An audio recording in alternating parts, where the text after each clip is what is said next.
Viernes. Se puede decir que excelente. Excelente. Qué bueno, Carlos. Muy bien. Excelente, Eloísa. Qué bueno. Eso me alegro. Bendecidos. Bendecido eso, Marlon. Sí. Y con fuerza. Con mucho Así trabajo, mismo. pero muy bien. Qué bueno, Laura. Eso es lo bueno. Tener trabajo y estar bien. Y salud y bendecidos. Ahora no sé si quieres anunciar algo o al final. Ok. Al final, profe. Ujú. Gracias, Paula. Bueno, vamos a empezar.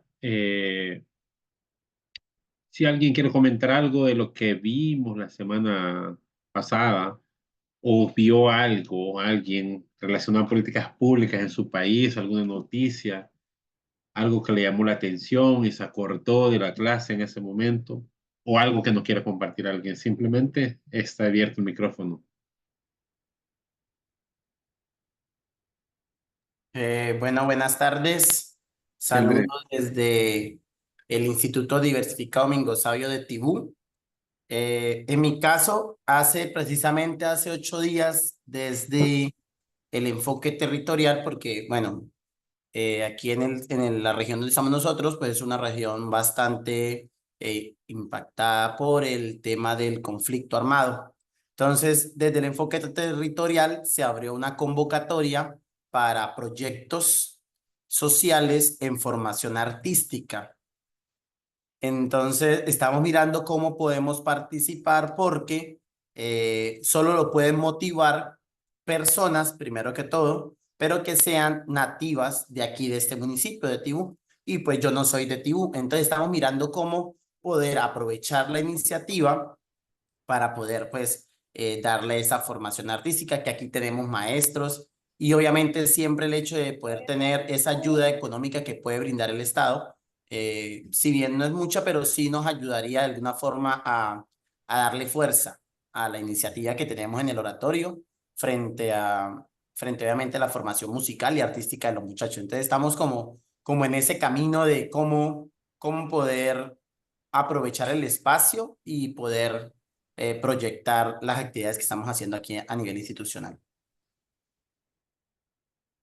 Qué bueno, Andrea, ya tienes el tema de tu trabajo final, ahí va a hacer el proyecto, ¿no? Sí, claro, es que es estación de espacio. Entonces, por ejemplo, nos hablaron del hecho de poder promocionar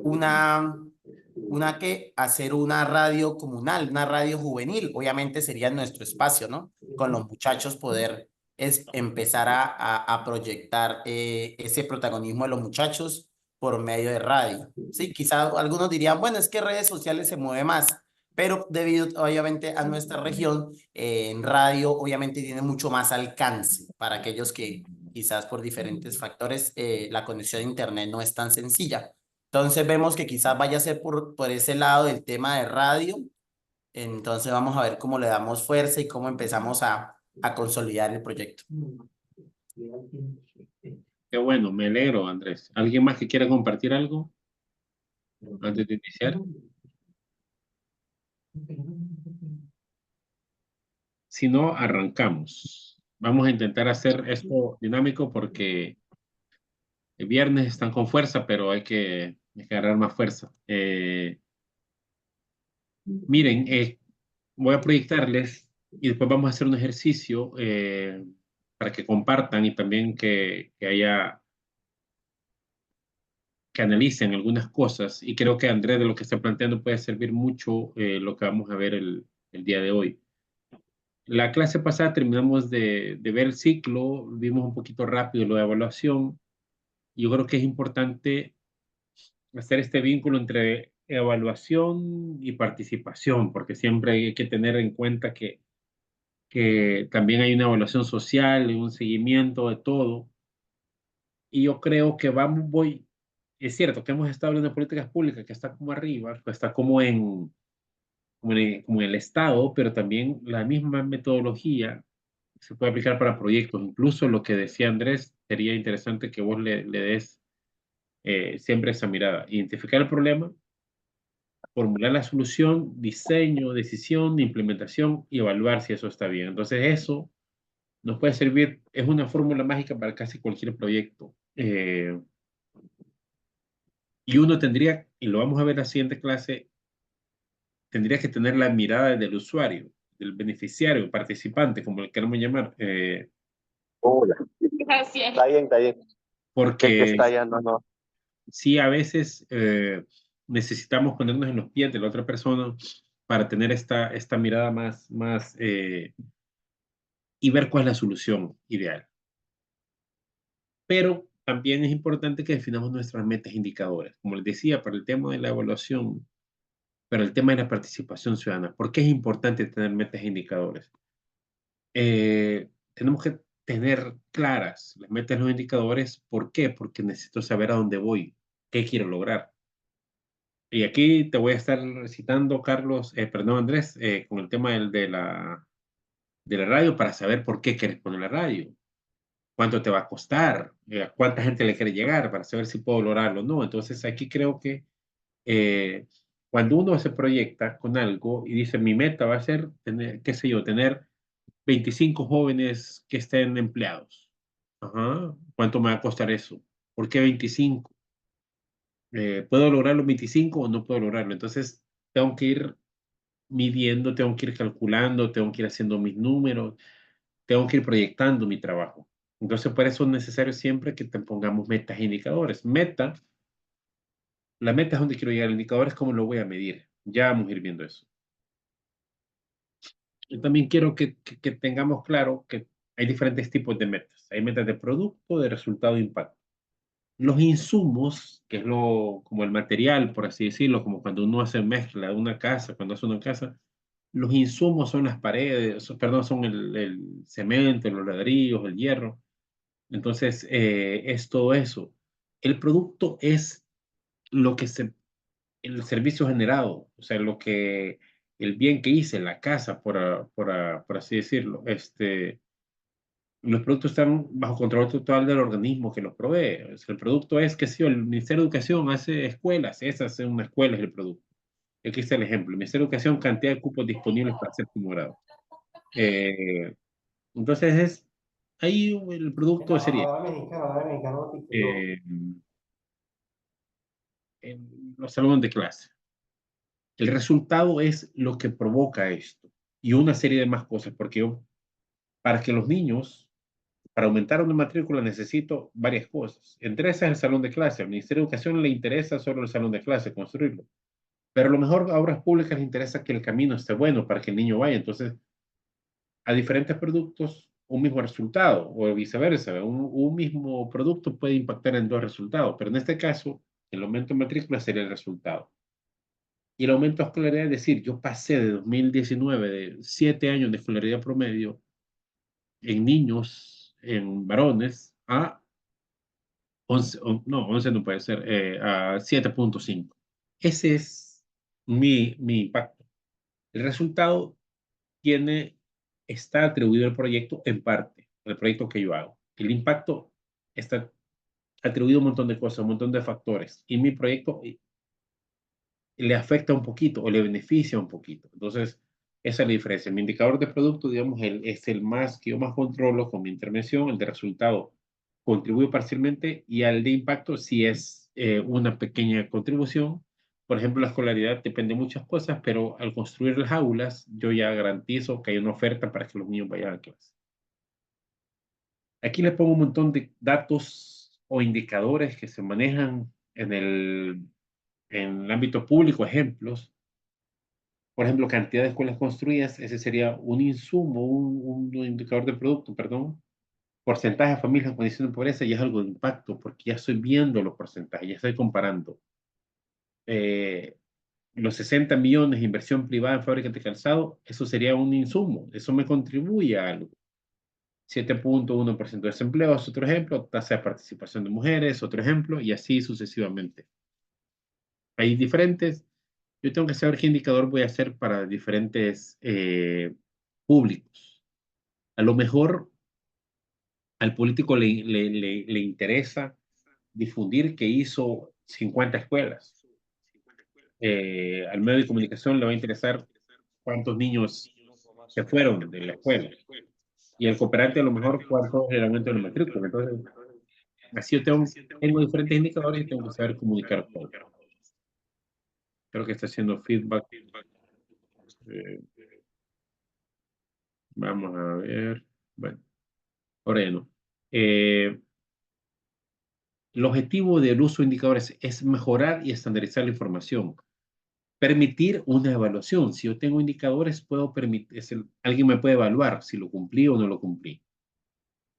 Facilito el establecimiento de compromisos de desempeño. Cuando yo pongo indicador de lo que voy a lograr, es más fácil que midan mi desempeño y decir, bueno, yo logré tanto en tanto tiempo. Para eso sirven los indicadores.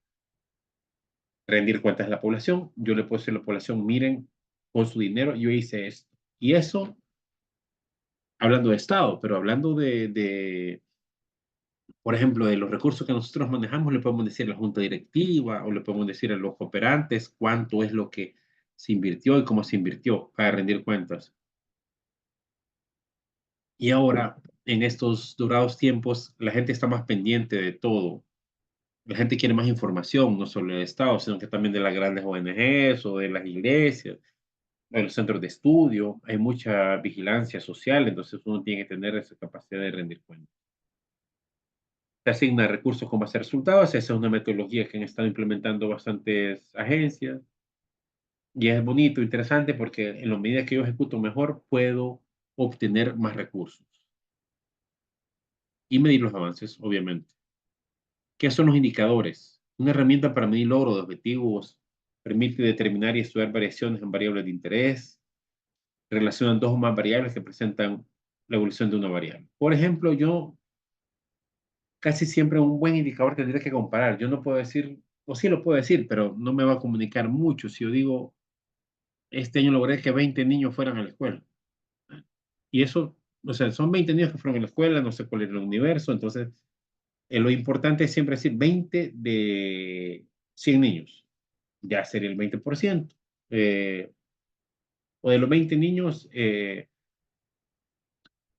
permanecieron en la escuela, por ejemplo, hasta el final del año. 20 niños permanecieron en la escuela hasta el final del año, que se graduaron. O sea, lograr una relación respecto a.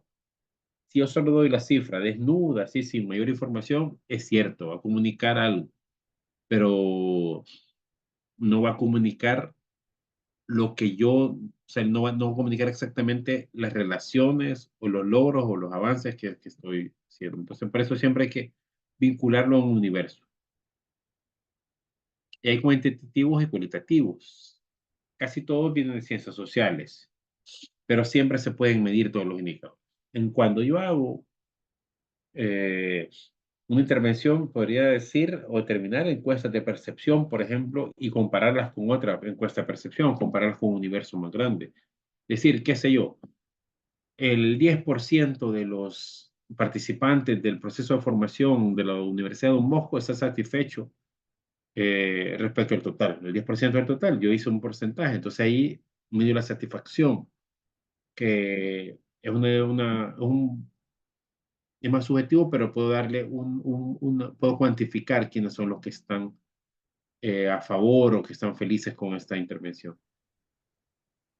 Todos deben corresponder, todos podrían ser medibles y corresponden a recursos, porcentajes de ejecución, procesos, productos, resultados e impacto. Si tienen alguna pregunta, me interrumpen o toman el micrófono o levantan la mano como prefieran. Entonces, ya muchos habrán escuchado estos, que los indicadores deben ser SMART, es decir, específicos, medibles, assignable, que es más relevante, realista, que es que se puede medir específicamente, y relacionado en el tiempo, o sea que tiene un plazo. Entonces, eso debería, en español son medibles objetivamente, relevante, específico, práctico y económico y asociado a un plazo. Por eso deben ser SMART los indicadores, deben tener cumplir estas 5 cosas. Si yo tengo un indicador que no tiene plazo, es decir, yo digo, disminuir la tasa de pobreza, ajá, ¿y en cuánto tiempo? O aumentar el nivel de escolaridad. Eso no me dice nada, tengo que decir, aumentar el nivel de escolaridad de los jóvenes de Bucaramanga, por decirles algo, en 5 años. Aumentar en 2 años el nivel de escolaridad, en 5 años. Una cosa así, tendrías que irlo midiendo. Según la Coneval de México, tiene que ser claro, o sea, no puede ser complicado, tiene que ser relevante, no voy a medir algo que no importe. Tiene que ser económico, no puede ser un indicador que a mí me cueste mucho sacarlo, porque si me cuesta mucho, entonces va a salir más caro que la intervención.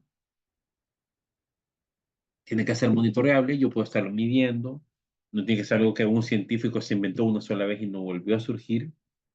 Adecuado, o sea que tiene que ser de una base suficiente para evaluar. Por ejemplo, a veces ahí yo tomo indicadores y la línea de base es muy amplia y no puedo, o la muestra tiene que ser demasiado amplia, entonces no puedo medirlo porque se me hace incapaz. En caso que haya más de un indicador, tiene que tener un aporte marginal, es decir, que tiene que contribuir en algo. No voy a medir algo, qué sé yo, en mi intervención de educación, algo que no contribuye. Por decirle algo, qué sé yo, si hago escuelas, no voy a medir empleo. Tendría que tener un aporte marginal al menos al empleo. Es decir, eh, construir escuelas, pero tal vez puedo medir el empleo en la obra pública en ese caso, pero no puedo decir voy a generar empleo por construir escuelas. Tengo que tener un impacto directo, una cosa así.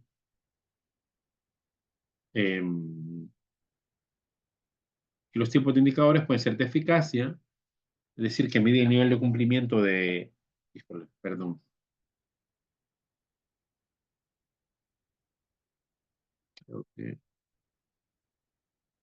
Eficacia se mide el nivel de cumplimiento de los objetivos, la variación porcentual de usuarios que consultan datos, como el ejemplo que se pone, el porcentaje de la red vial que preserva su nivel de servicio, su calidad, por ejemplo, eficiencia, que miden el costo, como este que está aquí, los costos promedio. Esos tipos de indicadores se pueden construir. También tenemos de calidad, si mantienen o no normas, y de economía, si es respecto a la ejecución o capacidad de movilizar recursos. Estos deberían de ser la información que me debería proveer un indicador. El nombre, tenemos que poner un nombre o decir porcentaje, razón, tasa, la fórmula de cálculo que sea clara, que cualquier otra persona lo pueda entender y replicar. El medio de verificación, por decirles algo, si tengo una encuesta de percepción, ¿cuáles van a ser las preguntas que voy a hacer para medir esa percepción? Ese tendría que ser el medio de verificación. Y la fuente es el documento. Si yo tengo que tener, ya sea reportes administrativos, oficiales, pero decir algo, ¿dónde voy a buscar ese indicador? ¿Dónde lo voy a medir? ¿Cómo lo voy a medir? ¿Dónde lo voy a ir a buscar? Tiene que tener un valor actual, cuál es la línea de base, de dónde parto, hacia dónde quiero llegar, la tendencia observada, las metas. Tengo una línea de base, digo, 10% de jóvenes reciben, qué sé yo, o no, 10% jóvenes es la deserción escolar en un año, del total. Entonces, la meta propuesta es disminuirlo a 5% en 2 años. Esa podría ser una meta propuesta. Metas parciales, al final del primer año logré disminuir 1%. Y el plazo es hasta cuándo lo quiero lograr. Y responsable también tiene que ponerse quién es la persona responsable o la institución responsable. Porque yo no voy a asignar metas, ojo, que es diferente. La meta, hay una responsabilidad del que mide y otra responsabilidad del que tiene la meta. Entonces aquí sería el responsable del indicador, que sería la unidad de planificación o sería el gestor de proyectos, y la institución responsable de cumplir las otras cosas. Tengo que ponerle yo, en este caso, quién es el responsable de cumplirla, el Ministerio de Educación, por ejemplo. Entonces son dos niveles de responsabilidad, el de cumplimiento y el de quién mide. Tendríamos que agregar el de responsabilidad del que mide. Este es un ejemplo, eso lo van a tener ustedes en el documento, bastante elaborado, o sea, tiene la fórmula ahí que es un poco complicada, pero tiene metas anuales y los indicadores. Algunas recomendaciones. Pueden requerirse varios indicadores por objetivo para medir distintos aspectos. Por ejemplo, si quiero ver temas de salud, puedo tener medición de enfermedades broncopulmonares, disminución de gastrointestinales, tengo que tener unos diferentes indicadores para medir una sola cosa. También a veces necesitamos tener indicadores para cosas que son como externalidades positivas. Por ejemplo, si yo hago un programa de empleo, pueda que reduzca la violencia o pueda que reduzca los niveles de participación en pandillas, entonces puedo tener un indicador que lo puedo medir de eso. Si los impactos son a muy largo plazo, se pueden estimar mediciones proxy, o sea, no voy a esperar 10 años a lograr una cosa, sino que puedo medir cosas intermedias y no deben escogerse demasiados indicadores. Dicen que un tomador de decisión no necesita más de 10 indicadores para darle seguimiento a un proyecto o a una gestión de alguna intervención. Deberían ser pocos indicadores y debemos tener manera de medir impacto respecto al pasado. O sea, tenemos que ver si yo quiero lograr, qué sé yo, disminución de pobreza o cobertura vegetal en algún bosque, tengo que tener una forma de medirlo en el pasado cuánto era, porque si yo tengo que tener un estimado donde estoy partiendo para hacer mis metas.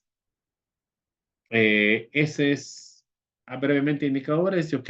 Quiero detenerme en esta parte porque regularmente nosotros hacemos intervenciones y nos cuesta cuantificar y decir quiero lograr esto. Entonces, este es un ejercicio que tenemos que hacer constantemente de ir midiendo qué es lo o intentando ponerle números a lo que hacemos. Así se puede acceder a mayores fondos de cooperación o vamos a tener más credibilidad o vamos a saber mejor por dónde vamos. Pero bueno, este fue como una primera parte. Ahora vamos a ir a un ejercicio. Vamos a ir a un ejercicio grupal. ¿Se acuerdan que vimos la agenda de gobierno, agenda pública, después definición del problema, después, entonces eso estaba en políticas públicas, pero también nos sirve para la gestión de proyectos locales, nuestra. Entonces nos vamos a dividir entre grupos. Yo lo voy a dividir en breakout rooms, que lo permite Zoom. El grupo 1 va a trabajar causas y consecuencias de la deserción escolar durante el año 2020, nombres jóvenes de tercer ciclo, cuáles fueron las causas principales. Sabemos que hubo una pandemia, pero hubo otras razones también, y las consecuencias. Causas y consecuencias de la pérdida de trabajo de mujeres jóvenes al sector de servicios durante el 2020 también. Causas y consecuencias de la falta de capacidad de concentración de adolescentes entre 12 y 14 años. Eso lo salió en la clase anterior como uno de los que decían que estaban muy pegados al celular. Entonces vamos a hacer 3 grupos. Ya voy a copiar yo esta información. Y van a definir un vocero o vocera que va a compartir la información con todos y todas en unos 5 minutos y van a tener 25 minutos para debatir entre ustedes. Este ejercicio tiene 2 objetivos. El primero, que es el de los más importantes, que se conozcan, que compartan, que se escuchen, porque casi siempre estamos Juan Carlos y yo hablando, y yo quiero que ustedes también compartan entre ustedes, que Diego escuche a Manuel, que escuche Carolina, que vean qué es lo que están pensando, qué es lo que pasa en sus países, eh, si se parecen estas condiciones. Por eso puse cosas bien genéricas que nos pasaron a todos al mismo tiempo y nos pasan como en la tercera. Entonces, repito, 25 minutos de discusión, luego define un vocero. Perdón, y los 2 objetivos. El primero es que compartan y el segundo es que intenten encontrar esas causas, esos problemas, porque detrás de la falta de capacidad de concentración de adolescentes, a lo mejor hay detalles o causas que yo pudiera atender desde mi comunidad, desde mi grupo de trabajo. Entonces quiero que nos metamos un poco en esta discusión. Como les digo, va a tener 20 minutos, definen un vocero o vocera. Yo les copio estas preguntas en el chat para que les queden y ya les digo quiénes están en cada grupo. Vamos a hacer los grupos. Cuando se hace el cuarto, el room, ahí aparecen los nombres de las personas. Entonces yo les voy a leer el nombre de una persona para que ustedes identifiquen qué grupo es. Solo déjame copiar. Listo.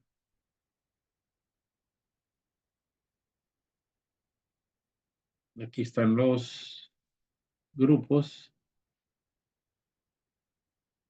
Eh,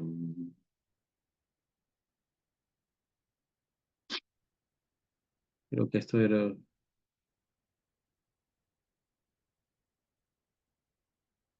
Vamos a ver, y ahora los grupos. 3 grupos. Entonces, grupo 1 es donde está Andrés Segura. Grupo 2, donde está Berna Eli Sarraraz. Y grupo 3, donde está Claudia Vázquez de CAM. Sí, entonces, grupo 1, Andrés Segura.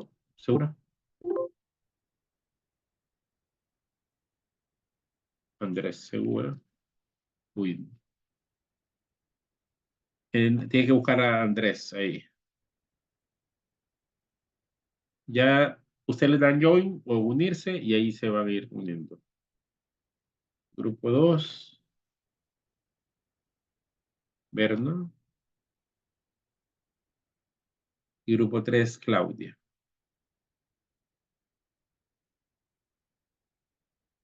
Claudia Vázquez. Tienen 20 minutos a partir de ahora. Porfa, tienen que ir aceptando. Ahí les sale unirse.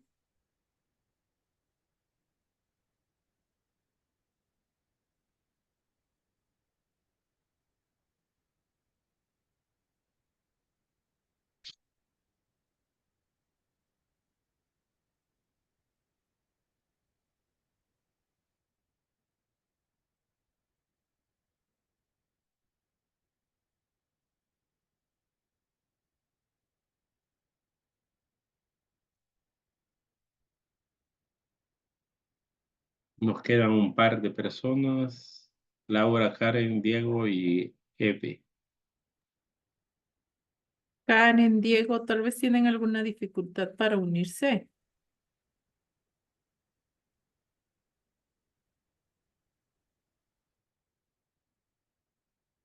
Bueno, ahí cuando vengan se van a unir. Voy a ir al grupo 1 para mientras.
Buenas tardes, soy Karina de Bolivia.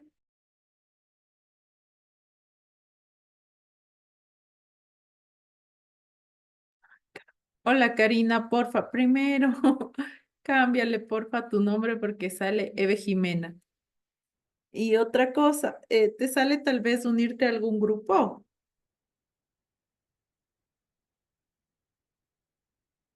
Cari, Ahorita no, no me sale nada. ¿puedes salirte y volverte a unir para que te mande a un grupo? Ya, un momentito. Chévere.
Hola, no, cada vez que entro vuelve otra vez con el mismo nombre. Ya, espérame un momentito, ya te uno yo al grupo.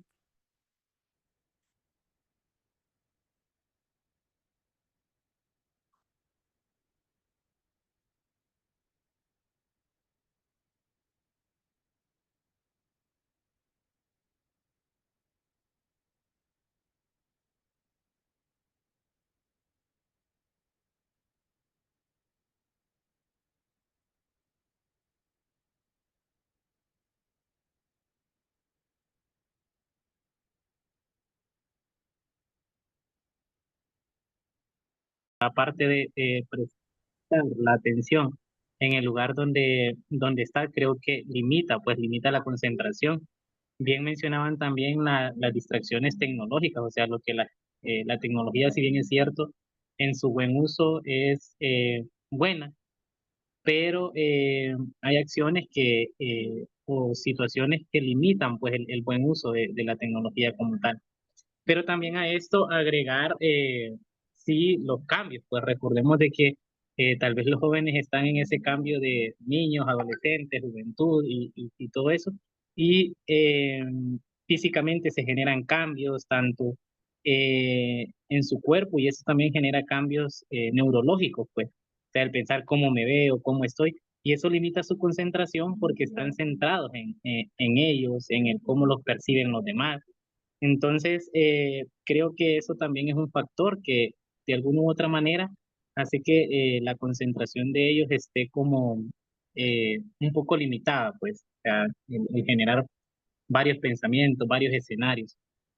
Y bueno, también mencionar lo que ustedes bueno, de lo que ya hacía mención, que era la cuestión de los espacios familiares, o sea, desde la familia tal vez el ambiente familiar no es muy bueno y eso genera como el que a nosotros repliquemos eso o el estar pensando también en las relaciones familiares, con las situaciones que desde el hogar se generan y no son del todo positivas.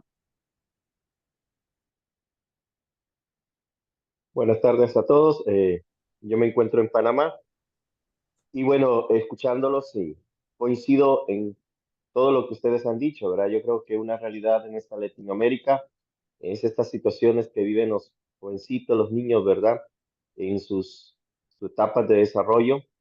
Y a veces en Panamá se tendría la idea de que es otro nivel de vida, pero la realidad es que no, ¿verdad? Hay situaciones bastante difíciles. Donde está Basílica Don Bosco, que es donde me desenvuelvo, pues estamos rodeados, sobre todo la parte de atrás y los costados, de lo que se conoce como zona roja, ¿verdad?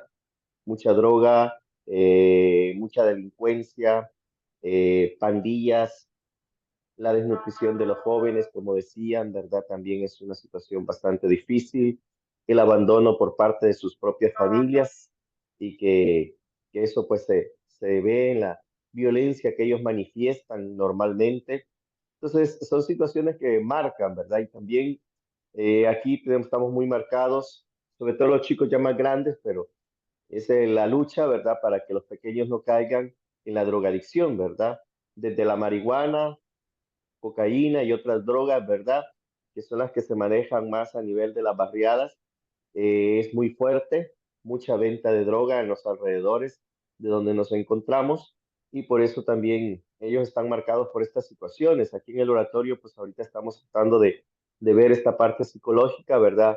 En el oratorio semanal que hemos iniciado, llevamos menos de un año que hemos iniciado, ¿verdad? Y pues ahorita estamos en ver ese trabajo psicológico con cada uno de los chicos porque también se está marcando muchas situaciones de lo que viven en sus casas, de la deserción escolar, que es un elemento también que quería resaltar, ¿verdad? Hay mucha deserción escolar, muy retraídos, muy atrasados en sus estudios académicos y pues eso también son situaciones que van marcándolos y por eso también ahorita estamos viendo la manera de cómo también potenciar la parte psicológica para ayudarles también desde esa dimensión.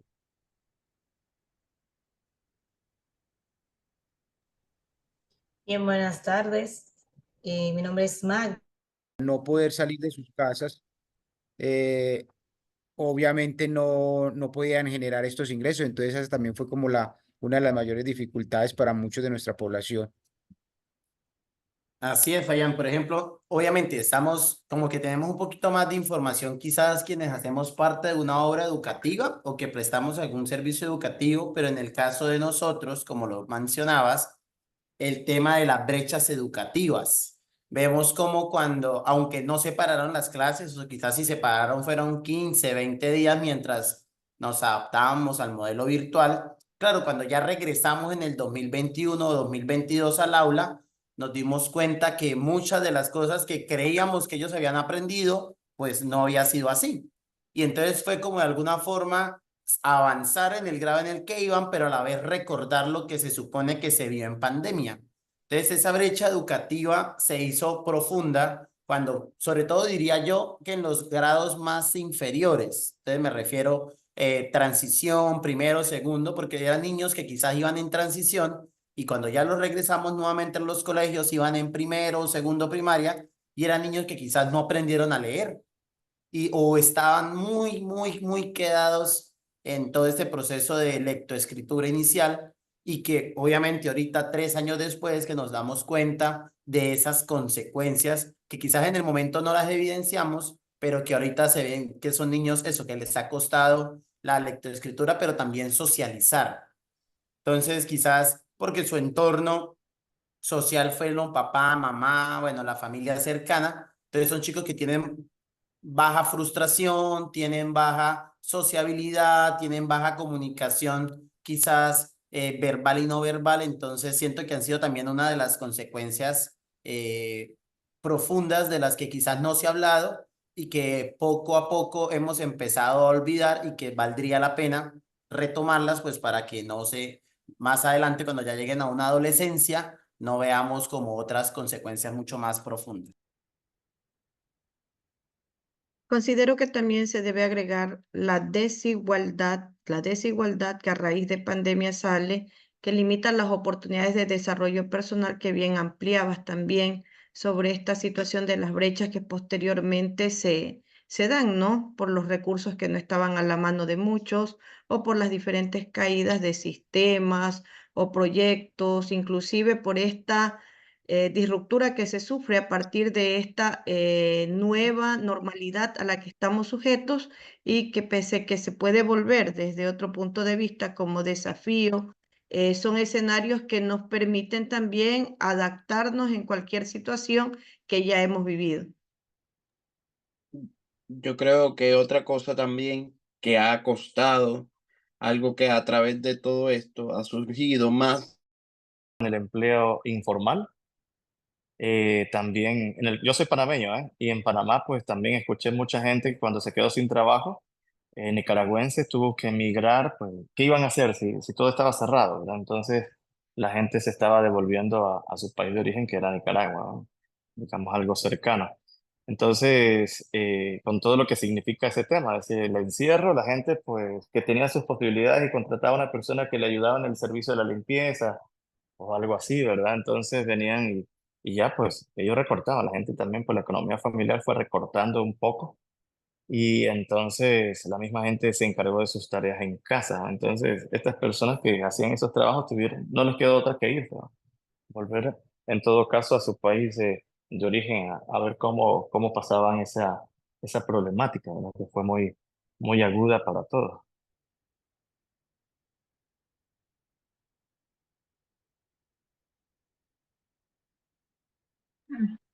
Buenas tardes, padre. Buenas tardes al grupo. Yo soy nicaragüense y de hecho desde el 2018 hemos venido con esa tasa de desempleo, ¿verdad? Desde a partir de que surgieron la problemática política de Nicaragua, luego sufriendo nuevamente los 2020 lo de la pandemia y seguimos sufriendo continuamente con los desempleos que se está viviendo acá en Nicaragua. De hecho, la semana pasada fueron 1.500 asociaciones que han sido confiscadas. Mucha gente pues se ha quedado en el aire, porque muchas asociaciones, en este caso aquí en Masaya, han cerrado que eran de funeraria. Se ha perdido ese dinero. Nuevamente, ¿verdad? Porque todos son rumores que supuestamente la van a regresar, pero ahora tienen que tener un contador y rendirle cuenta al Estado. Entonces, si son regresadas, entonces van a ser prácticamente del Estado.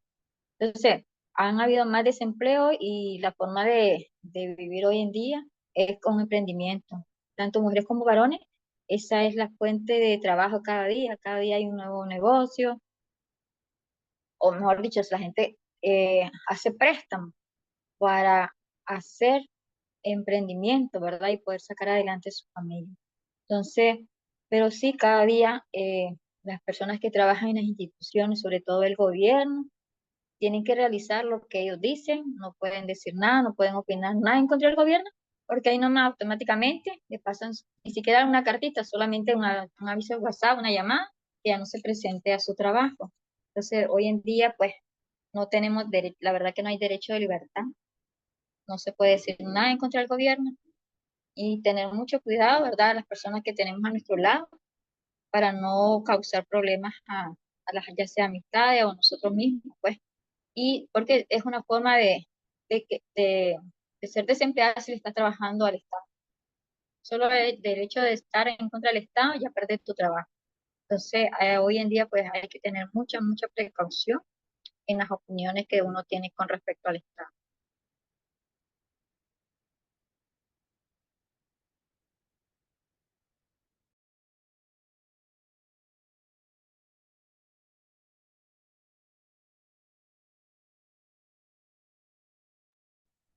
Gracias. No sé si alguien más quiere compartir.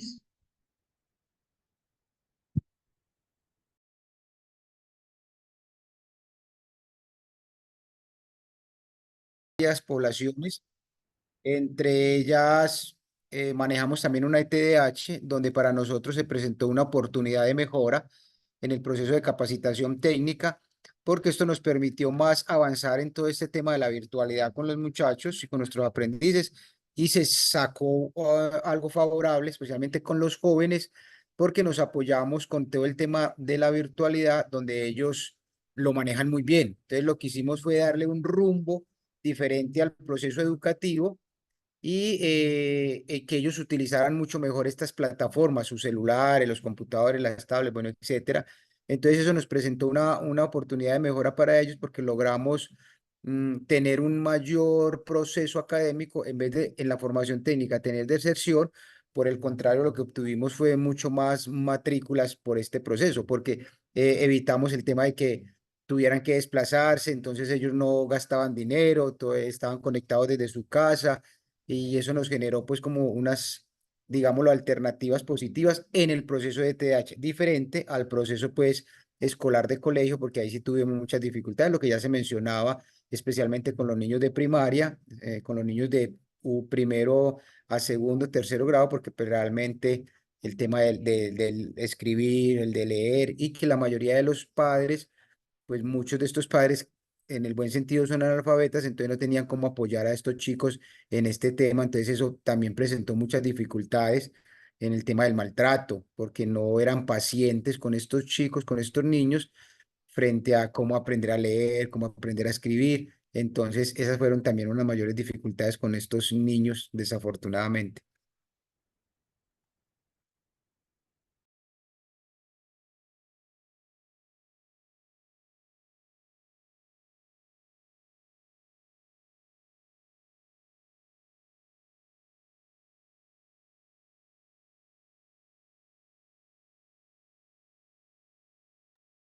Yo creo que también algo que nos enseñó toda esta situación es que no estábamos preparados para nada de este nivel así, de cómo trabajar con los chicos fuera de lo físico.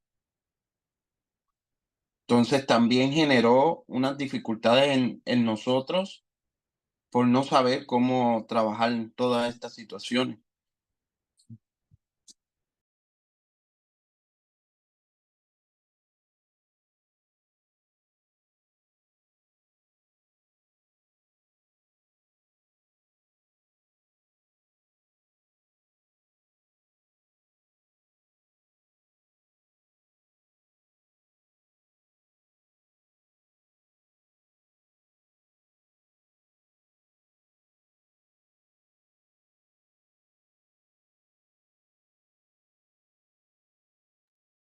Sí, realmente ahí no estábamos, como dice el compa, no estábamos preparados para esto y esto también permitió de pronto unirnos un poquito más, bueno, no solo como familia, digamos lo que nosotros como institución también, conocer un poco más todas las dificultades de nuestros jóvenes, el tema de que ellos no pudieron compartir con sus familias casi 2 años, porque obviamente nosotros estamos regidos aquí en estos momentos por el Instituto Colombiano de Bienestar Familiar, que es de pronto nuestro operador mayor, y ellos no permitieron que los chicos tuvieran visitas, de que los chicos pudieran salir a sus casas.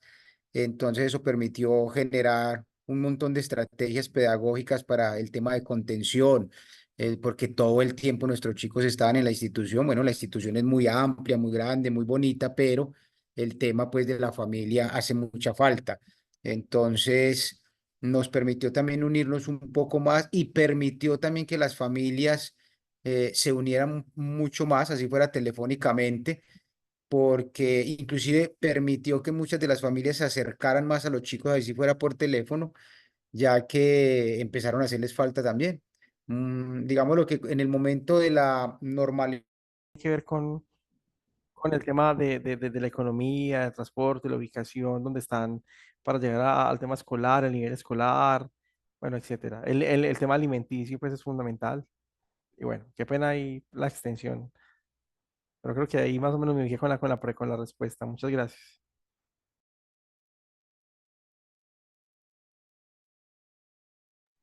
Gracias, Diego. Pues no sé, Claudia, Patricia, si ellas ya habrán participado.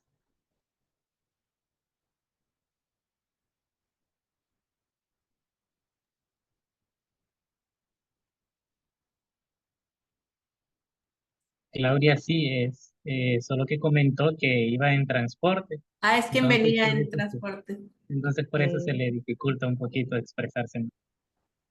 Sí, se le va la señal de pronto.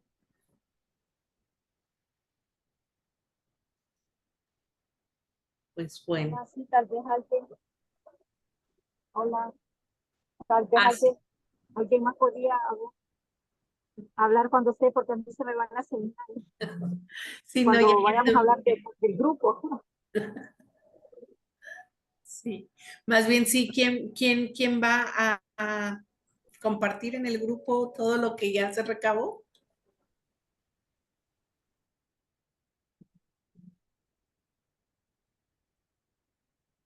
Yo podría hacerlo si no tienen inconveniente. Con gusto. Gracias. Gracias. Estaremos muy agradecidos, Magdalene, por ese aporte. Si hay algo que entiendan que debemos como de destacar más, yo fui tomando algunos apuntes, pero si hay algo que entienden que es bueno destacar, pues también me pueden decir.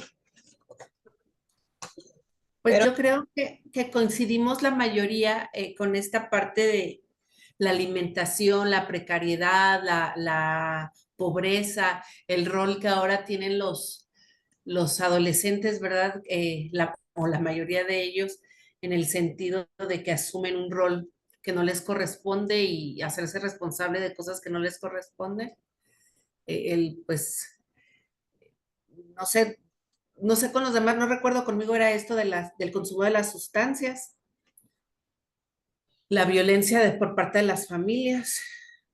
sí tenía esto aquí, la violencia en las casas, el abuso de sustancias o el consumo de las mismas, el uso de la tecnología, que realmente yo creo que también todos coincidimos con lo mismo, porque es un mal, tenemos todos.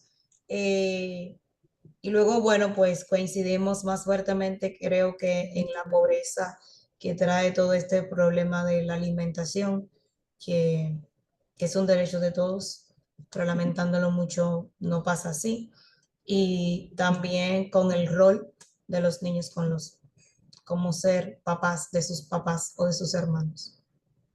Así es. Algo mencionaba, no recuerdo si era Sandra o Claudia, una de las dos mencionaban sobre la salud mental, las enfermedades mentales, que sí también, bueno, no sé, con ustedes, En mi caso pasa mucho, ya la mayoría de los chicos están diagnosticados con déficit de atención con hiperactividad y por ende es el tratamiento farmacológico y son tratamientos que los tienen adormilados la mayor parte del tiempo, entonces también no sé si eso sea parte importante. Sí.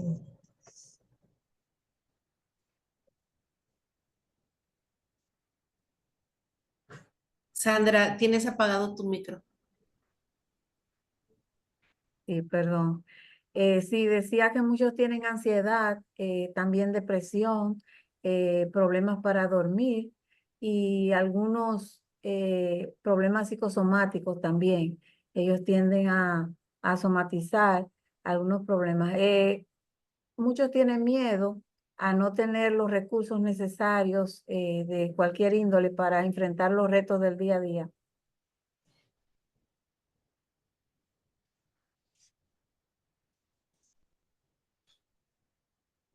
Madeline, ¿tomaste nota? Sí, esa parte no la tenía, la ansiedad, la depresión. Y Sí. vamos a decir así también, pues, yo voy contigo también, somatizan mucho todas las situaciones, Sí. siempre están enfermitos, pero al Sí. final no están enfermos, sino que son situaciones que ya vienen trayendo de casa. Sí, todo esto está derivado. Yo creo que lo principal, así desde mi punto de vista, ¿verdad? La alimentación, la pobreza. Si no hay una buena alimentación, esto ya acarrea las demás. El que tengan que salir a trabajar, el que tengan que buscar otras maneras de conseguir inclusive hasta dinero para poder alimentarse, etcétera. Creo que ya se nos va a cerrar y nos van a regresar. Ahorita nos vemos allá. Es una pena, pero sí pasa. Tristemente. La comida y se vuelven locos. Y uno dice, pues, debería ser normal.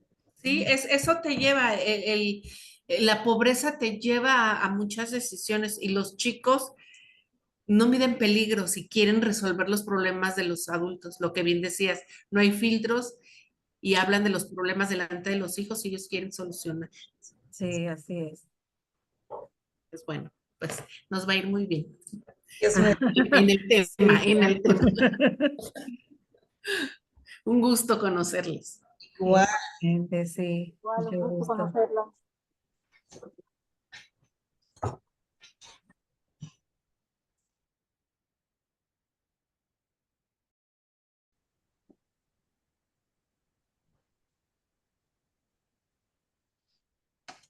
Bueno, ya estamos todos y todas. Ahí estuvieron las discusiones, estuvieron interesantes.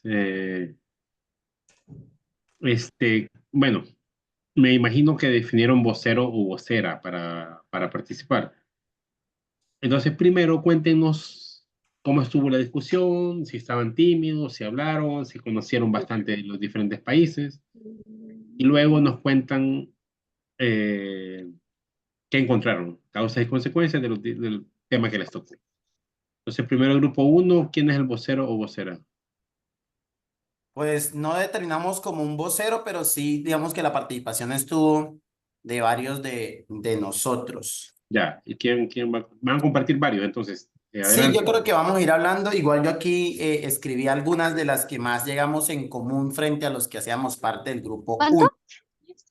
Tenemos, entonces, frente a las principales causas y o consecuencias de la deserción escolar en el 2020, encontramos entre las causas el bajo rendimiento académico, debido, obviamente, en Colombia, si bien hay un sistema educativo público, sabemos que las brechas son bastante amplias, bastante profundas.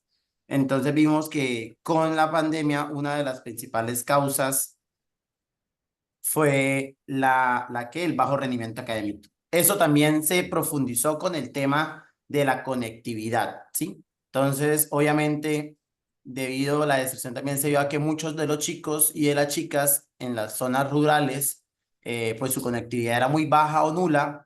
Entonces, obviamente, eso ayudó a que se diera más deserción. También el apoyo familiar, pues también muchos de los papás, si bien estaba la premisa de que no podían salir a trabajar, pues a muchos les tocó que salir a trabajar y pues eran niños que quedaban en la casa y que no podían o no sabían cómo conectarse, cómo acompañar. Entonces también fue un tema. El COVID-19 de manera general, la enfermedad, pues muchos de ellos también quedaron huérfanos. Y la economía familiar que fue resentida debido también a que quizás necesitaban comprar computador o comprar un teléfono, una tablet, mejorar el tema de la conectividad, comprar datos o plan de internet, y entonces se convirtió en una causa bastante fuerte.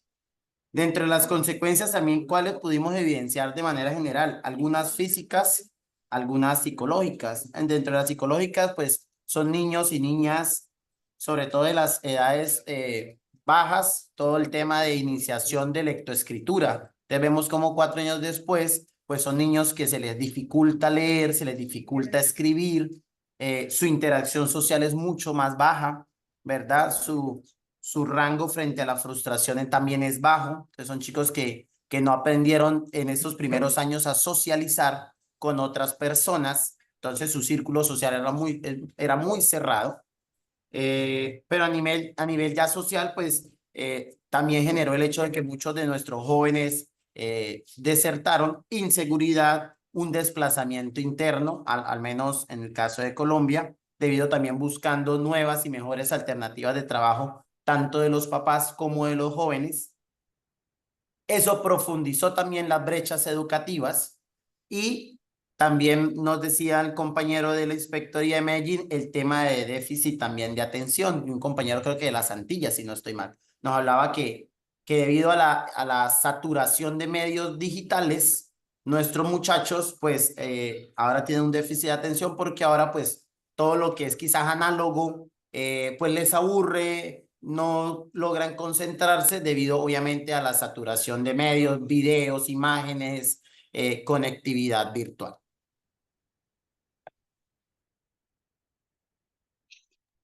Gracias, Andrés. No sé si de mi Fabián, grupo alguien más vaya a hablar. De pronto ahí también mencionamos un poquito cuáles fueron las estrategias que se pudieron tener durante ese año 2020 frente al proceso escolar, que obviamente hubo que hacer un cambio curricular. De pronto no lo mencionamos mucho ahí, pero digamos lo que se hubo que hacer un cambio curricular frente a que las secretarías tuvieron que acomodar diferentes esos planes de estudio frente al tema de la educación a distancia, el aprendizaje híbrido, que pues unos días estaban virtual, otros días presenciales, que tuvieron que flexibilizar mucho el tema pues de las evaluaciones, el tema de la formación, tuvieron pues que obviamente tuvieron que presentar mucho apoyo emocional, no solamente a los jóvenes o a los estudiantes, sino también a sus profesores, a todos los equipos interdisciplinarios pues de las instituciones. Obviamente, lo que decía el compañero, el acceso a los recursos digitales, porque también hay mucha población que no tenía cómo acceder a esta información. Entonces, en algunas ciudades o en algunos países, pues generaron también algunas estrategias para poder mirar cómo estos chicos que no tenían acceso a esta conectividad lo pudieran hacer o buscar otras estrategias. Muchos colegios mandaron la documentación física a los colegios, le decían a los papás que fueran por los trabajos y a los colegios físicos para que fueran trabajando en las casas. Entonces, también hubo que capacitar a los docentes. Se presentó mucha capacitación a los docentes porque, digamos, lo que muchos de nuestros docentes no estaban capacitados para el tema de virtualidad, especialmente pues con todo el respeto, los docentes que ya están un poco más avanzados en edad, que a veces son ya muy cerraditos frente a estas tecnologías, entonces van muy desde lo tradicional, entonces hubo que hacer mucha capacitación y obviamente incluir mucho todo el tema de la comunidad, tanto a los padres como a todos los que estaban en pro de la educación de estos chicos, ¿cierto? Entonces también se generaron muchas estrategias que también facilitaron estos procesos. Pues no hablamos solamente de las dificultades, porque también hay que mencionar como también cuáles fueron las oportunidades de mejora que se nos presentaron en estos 2 años.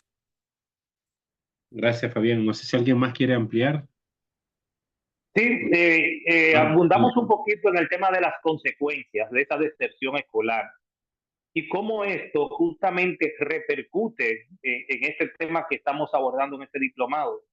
Todo el tema de la delincuencia juvenil, la violencia, porque son jóvenes que de buenas a primeras fueron expulsados, ¿no?, hacia la comunidad.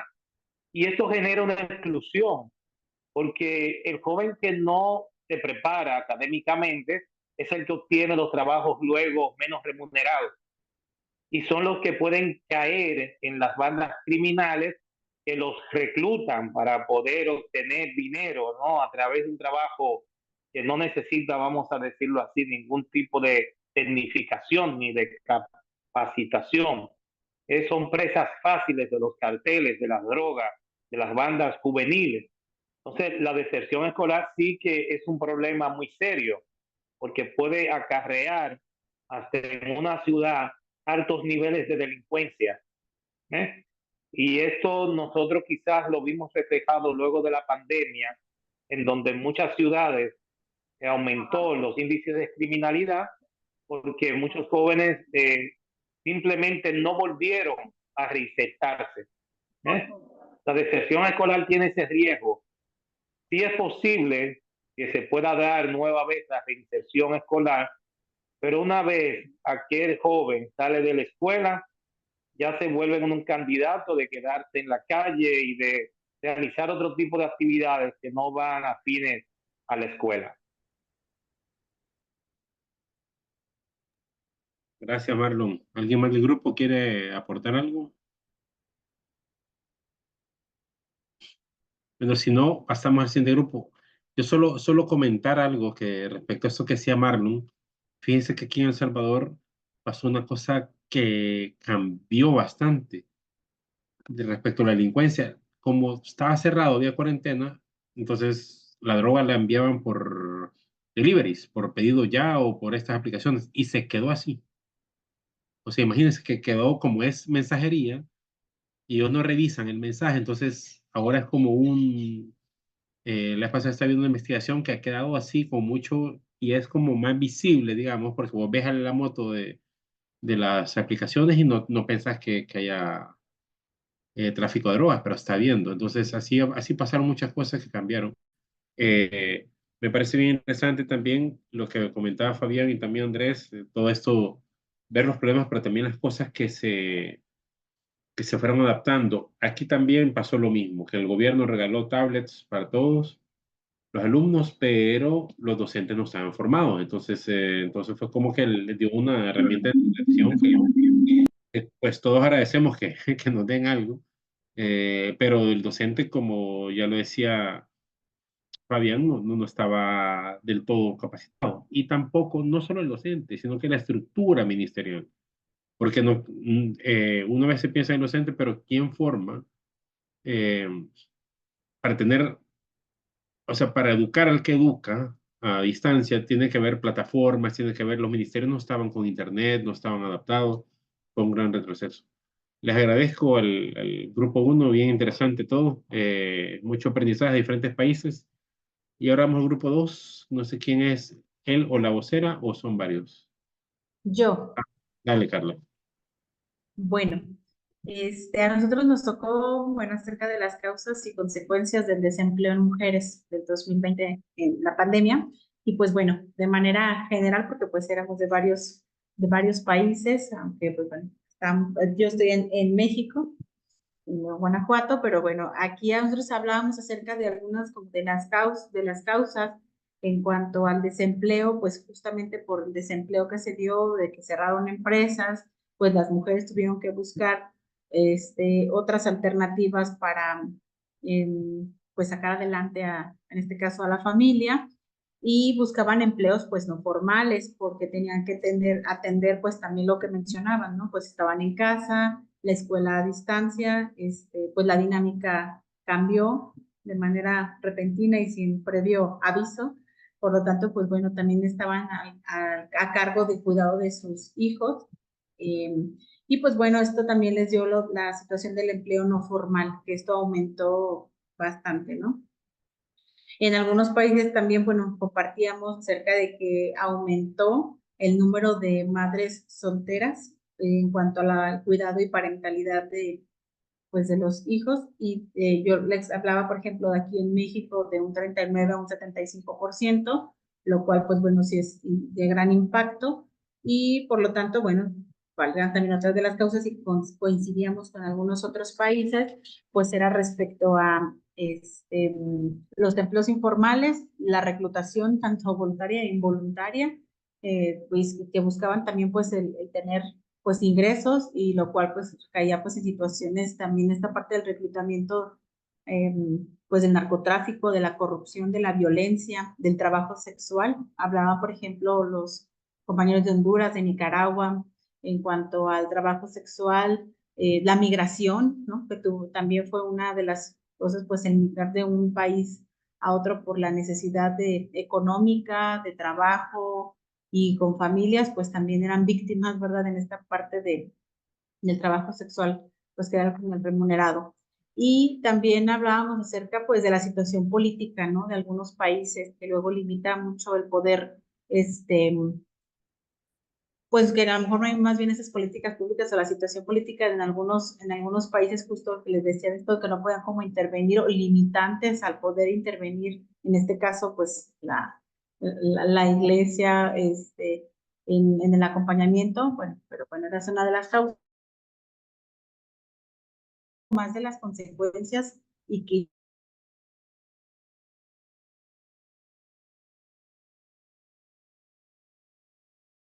a consecuencia, pues ya a lo mejor pasando la pandemia, la cuestión pues también pues del género, ¿no? De que, pues bueno, es que las mujeres al haber estado tanto tiempo encerradas, al cuidado, el estrés, el trabajo informal, no bien remunerado o buscando otras alternativas, pues tenían estas consecuencias de la depresión, algunos traumas, el estrés, el machismo, también por ahí hablábamos un poquito. Nos faltó un poco de tiempo, pero que estos eran como factores, el decir, no, pues mejor no contrato a una figura femenina, mejor a un hombre, como lo hablaba, ¿no? Pues que ven más al hombre como el proveedor, como el que trabaja. Sin embargo, como que se invirtió un poco el papel ahora al ser madre soltera, y que esto no lo consideraban como, pues, para poder contratar pues sí, a una figura femenina. Y que hablaban, por ejemplo, uno de los padres decía, pues es que en nuestras obras donde nos encontramos, la mayor parte son mujeres, ¿verdad? Pero también son los primeros que cuando fue la pandemia, las primeras personas pues que tuvieron que dejar los empleos a causa pues de que tenían que estar también al cuidado y atención de los hijos. Y pues esto que les decía, ¿no? Pues que hay a lo mejor empleos que ven pues a las mujeres o bueno, que son vulnerables, está muy extendido tanto por hombres o como mujeres. El número de mujeres pues más bien en ciertos tipos de puestos, que es mucho mayor pues benéfico, por así decirlo, pues contratar varones, o es más probable que las mujeres trabajen en hogares o trabajos informales o en negocios familiares, o muchas veces pues sin remuneración de sus propios negocios, y que siguen estando vulnerables, y también repercute pues en los ingresos, ¿verdad? No sé si algo más por aquí me faltó, alguien del equipo que quisiera complementarme. ¿Alguien del equipo? Sí. Sí.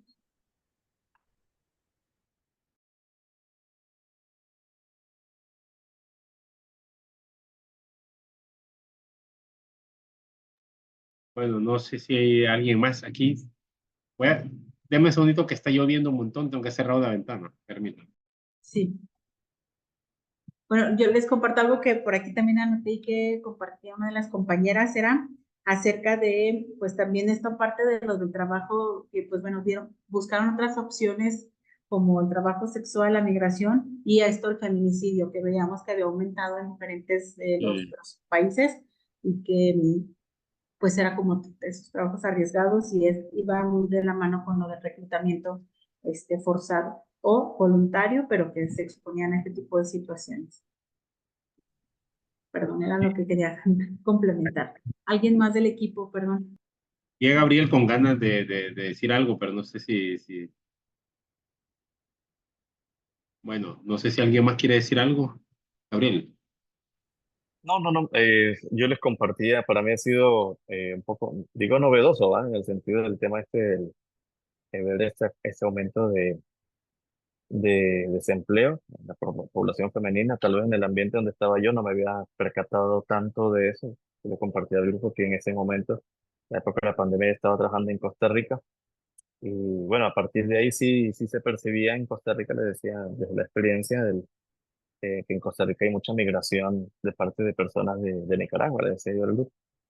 Y entonces, pues también en Panamá le decía que ha habido mucha migración. Entonces, en esa época de la pandemia, muchas personas sí tuvieron que regresar, se puede decir, la gente en casa asumió algunas tareas de casa o ese tipo de trabajo informal. Entonces, gente se devolvió a su país de origen, ¿verdad? Entonces, al no haber empleo, pues, por supuesto, tenían que pagar el alquiler, la habitación donde estaban viviendo, entonces tenían que volverse a sus lugares de origen, ¿no? Entonces, pues eso fue lo que más o menos percibí yo allá, pues, pero sí ha sido una novedad. Realmente eso, la reflexión, pues un poco me amplió el horizonte, el panorama. Bueno, muchas gracias, Gabriel. No sé alguien más, pero para mí sí ha sido novedoso este tema de la migración, porque uno piensa que está como congelado de todo, pero hay gente que tiene que volver, que la desplazan.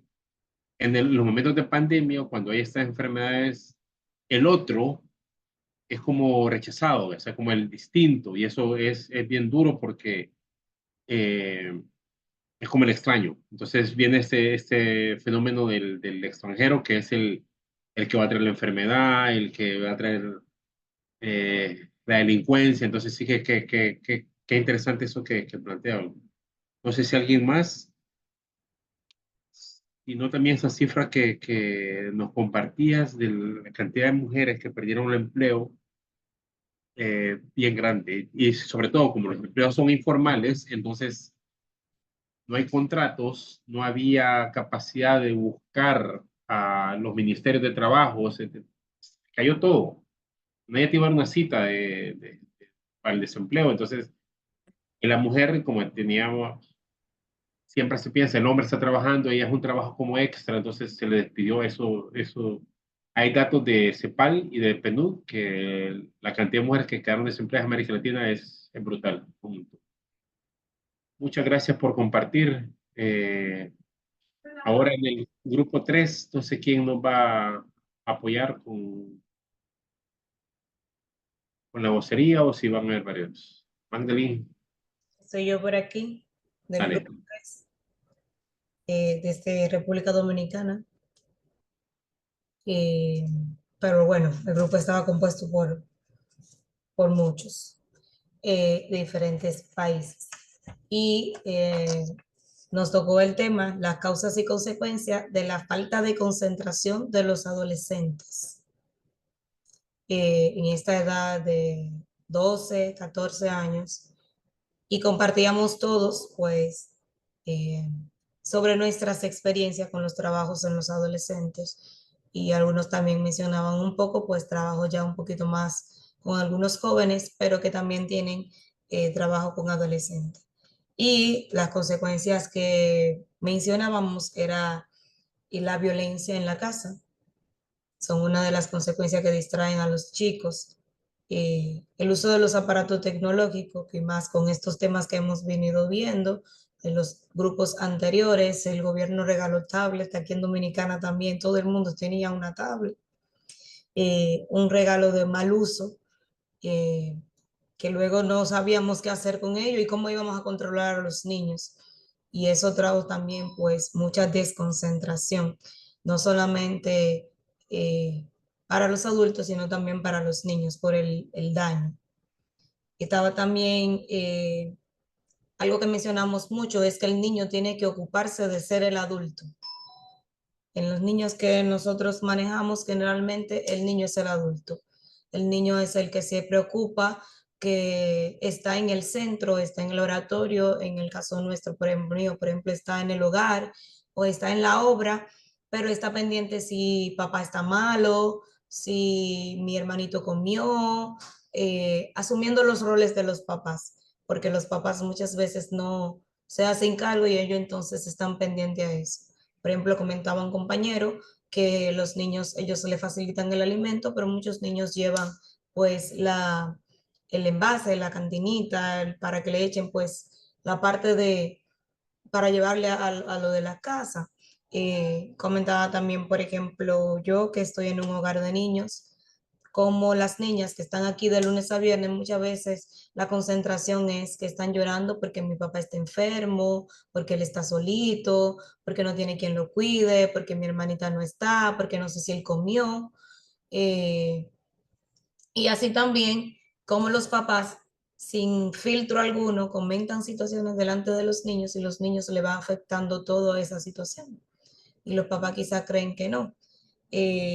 También hablábamos del uso de sustancia en todo, tanto por parte de los niños, pero también por parte de los papás. Eso trae una consecuencia de falta de concentración y también la mala alimentación que viene por esta pobreza extrema, que decíamos es la raíz de todo.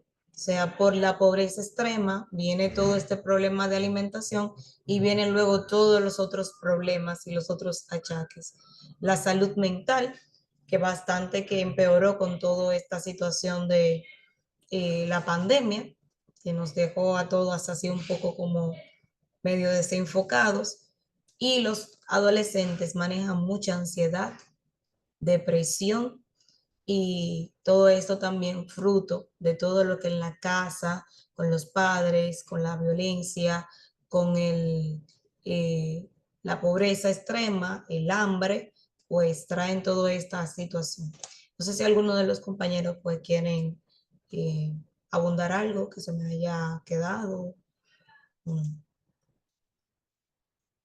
Eso veíamos cada uno desde nuestros diferentes puntos de vista. Algunos trabajamos un poco más con niños más en violencia, otros más con niños más en pobreza, otros con situaciones un poquito más que consumen, pero todos y cada uno pues coincidimos muchos en algunos puntos. Muchas gracias, Magdalena. ¿Nadie más quiere ampliar algo o de otro grupo? Yo les quería lanzar una pregunta porque me quedó, de verdad que me dejó impactado esto que dice Magdalena. Tenemos niños con tablet quizás y con hambre. O sea, imagínense porque si los gobiernos, aquí pasó eso, el gobierno repartió muchas tablets, pero la seguridad alimentaria y la pobreza sigue creciendo. Entonces imagínense qué dicotomía más grande o qué cosa más complicada, que los niños pueden tener una tablet pero no tienen que comer. Sí. Y a veces esos satisfactores mentales, a veces vos ves al niño que está con una bolsa aquí les decimos churros, pero son con esta golosina, que es su almuerzo quizás, y jugando todo el día con la tablet. Entonces es cómo trabajar ¿qué hacemos con esto? Esa es una pregunta retórica, pero si alguien quiere comentar algo. Mucha situación. Por ejemplo, yo estoy en un hogar de niñas. En ese tiempo, pues tuvimos que minorar un poco, bajar la cantidad, aquellos niños que podíamos mandar a la casa. Las niñas están acá de lunes a viernes. En algunas ocasiones recibimos raciones del gobierno, raciones alimenticias. Sin embargo, para pandemia, esas raciones fueron suspendidas. Y pasó lo mismo que usted está diciendo. El gobierno dio tablet, pero suspendió las raciones alimenticias. Cuando el común se supone que era que los papás no estaban trabajando y no tenían con qué alimentar a los niños, a la familia en general. Entonces, bueno, gracias a Dios, centros como estos y que la gente cree y demás, bueno, llegaban donaciones y hacíamos todo ese trabajo de que esa alimentación llegara a las familias, traer algunas niñas, hacer algún proyecto para que las cosas fueran como mejorando y demás. Pero sin embargo, las raciones fueron suspendidas por muchos meses. Pero el gobierno dio tablet y todos los papás andaban detrás de la tablet porque el niño la necesita, porque es lo que quiere. Y hablábamos que todo esto en el grupo resaltábamos mucho que la raíz es siempre la pobreza y el hambre. Fruto del hambre, un niño pelea. Fruto del hambre, un niño trae agresividad con él. Fruto del hambre, los papás se ponen agresivos con los mismos niños porque no saben cómo controlarlo. Entonces, se pone agresivo incluso con ellos mismos. Entre muchas personas, por ejemplo, en este hogar, que viene mucha gente y dice, tengo hambre, pero dice, tengo hambre de un modo incómodo. Y quizás uno dirá, bueno, qué impertinente, pero yo no tengo hambre, él sí tiene hambre o ella sí tiene hambre. Entonces, sí sucedió eso mucho. Y manejar esa situación, ver que un papá ponía un paquetito, no sé, un paquetico, no sé cómo le llaman en otros países, es como una X cantidad de dinero para tener internet, pero no tenía para comer. Entonces eso ha sido un trabajo como de concientización constante de que no le puedes comprar al niño una tablet o no le puedes dar tu celular, no puedes poner como una X cantidad de internet, con lo que esa X cantidad tú puedes comprar algo para comer para ti y para tus hijos. Realmente es una lucha constante, constante, constante, porque los papás muchas veces usan hasta el dinero, el poco dinero que tienen para poner un internet o para tener al hijo tranquilo y embobado con una tablet. Sin embargo, no piensan como en algo más allá. Y eso pasa. Es algo que uno no sabe cómo va a manejar, pero que estamos nadando contra corriente, el simple hecho como de ir concientizando constantemente. Concientizando. Por ejemplo, yo le decía hoy a los papás, las niñas están aquí de lunes a viernes y hoy se iba. En el momento, comentaba en el grupo, que en el momento en que usted estaba preguntando, ¿cómo están? Yo estaba con el reboot de papá, que estaban muy, pues, estaban llegando a buscar a las niñas. Y es como concientizar al papá, como que mira, lo que toca ahora, por ejemplo, hoy se le dio raciones para que lo llevaran a la casa. Es no comerse todas esas raciones en un día, traten de racionalizar que eso le llegue hasta el fin de semana, lo que está ahí hay que comérselo porque eso es otra cosa. Somos pobres, pero somos exigentes. Bueno, no queremos a veces comer lo que está y demás. Y es también un ir enseñando al papá y al niño que hay que aprovechar cada una de las oportunidades y cada una de las cosas. Mira, este pan, tú lo vas a hacer de tal y tal manera para que te sepa mejor y como indicarle incluso hasta cómo cocinar la comida para darle un sabor diferente y que el niño la aproveche. Y es un constante hablar y un constante concientizar sin perder la esperanza. Muchas gracias, Magdalena. Qué interesante trabajo y creo que sí, cada conversación, cada momento es importante.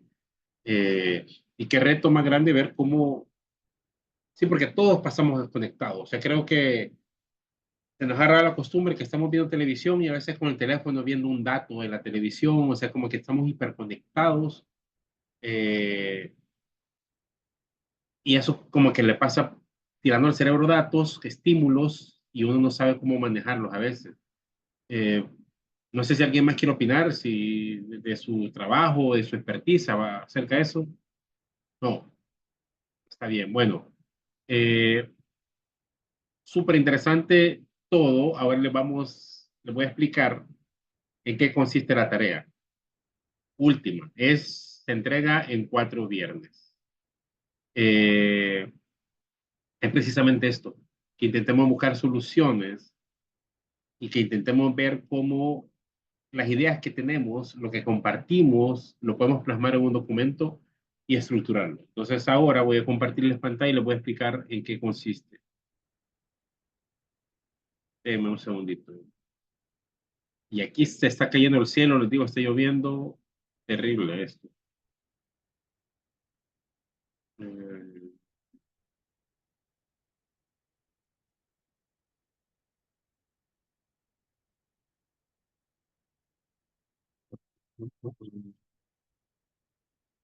Aquí está. Este es aquí está. Ya lo van a ver. Entonces, van a trabajar lo que hablamos con Juan Carlos. Ojalá que en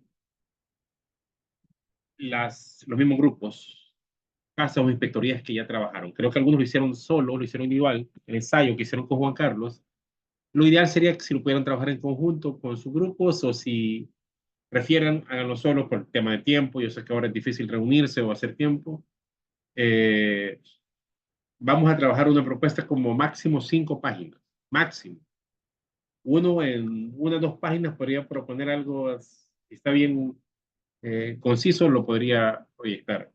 Y también la idea es no cargarlo. Yo sé que están con mucho trabajo, sé que están cansados, cansadas, un viernes, entonces ahí dedíquenle tiempo, pónganle creatividad, intentemos hacer algo que nos guste, pero que también sirva y podamos verle el lado que se puede implementar. Nombre de la intervención, siempre buscar un nombre o algo que sea atractivo. O sea, que, por ejemplo, les pongo un ejemplo. Una vez implementamos un proyecto aquí en El Salvador con una ONG y el proyecto se llamaba Soy Parte.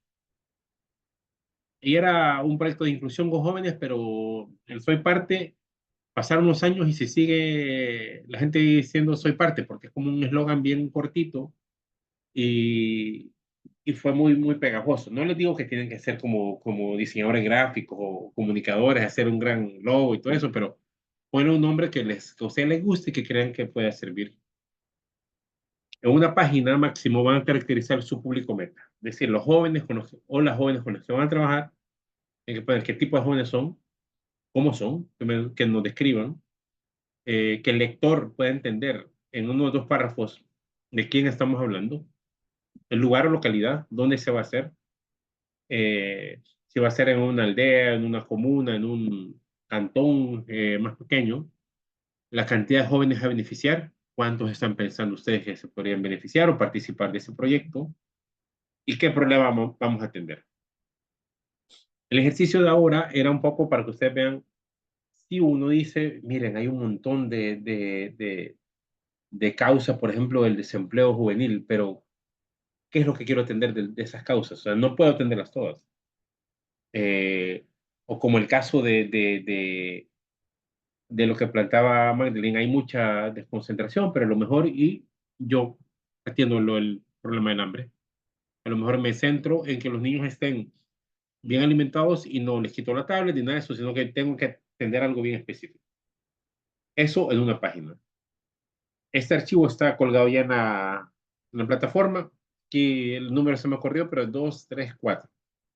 Después la descripción de la intervención, qué tipo de servicio vamos a brindar, qué vamos a hacer, cuál va a ser la intervención, la duración de la intervención, cuánto yo tendría que tener al joven con una beca, con una mentoría, qué sé yo, lo que ustedes definan, y la cantidad de jóvenes a beneficiar. Antes tengo como un estimado de la población y ahora cuántos de los 200 de la comunidad río arriba, cuántos voy a beneficiar. Entonces aquí voy a poner las metas de cuántos jóvenes van a participar y un indicador. Ya vimos el indicador, intenten. Yo sé que ustedes no pasan todo el tiempo diseñando proyectos ni nada de eso, pero intenten proyectar, y decir, de la cantidad de jóvenes total, por ejemplo, el porcentaje de jóvenes ha desarrollado o ha participado en un curso de habilidades para la vida en 3 meses. Entonces, intenten enunciar el indicador de alguna manera que haga sentido. Eso es parte del ejercicio. Yo no les voy a calificar que sea un indicador perfecto, sino que hagan el esfuerzo, que intenten darle sentido. El presupuesto estimado, es decir, yo necesito, qué sé yo, $15,000 anuales para esto.